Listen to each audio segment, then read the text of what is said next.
အခုဆိုရင်ကျွန်တော်ထိုင်းရဲ့ပေါ့နော်ဘန်ကောက်ရဲ့ Panchakiti Park ထဲကိုရောက်နေရပါတော့အဲ့ဒီမှာဆိုရင်ဒီမှာတစ်ဖက်မှာကြည့်လိုက်ပါဗျဒီမှာလုံးဝတိုက်တယ်ပြီးတော့ရေပြင်းကြီးချားပါတယ်ပြီးတော့ဒီဘက်မှာကျတော့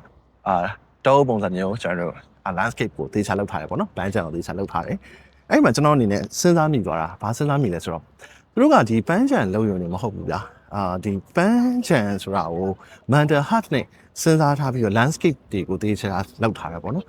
mental health ကိုလည်းပြန်ပြီးတွေ့တယ်စိတ်ပိုင်းဆိုင်ရာကျန်းမာရေးရအဆင်ပြေအောင်လည်းပြန်ပြီးတွေ့တယ်ဘာလို့တစ်ဖက်မှာမျိုးပြတယ်ဘာအပင်မှမရှိ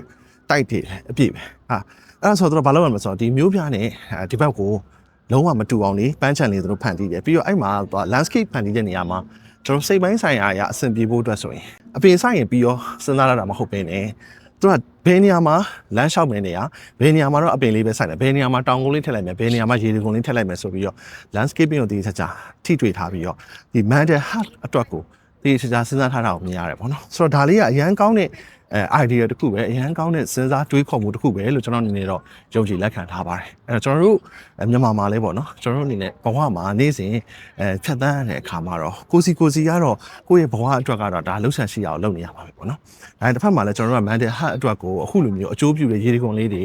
တောအုပ်ကလေးတွေကိုကျွန်တော်တို့ရဲ့အနီးနားမှာထားခြင်းအပြင်ကျွန်တော်တို့က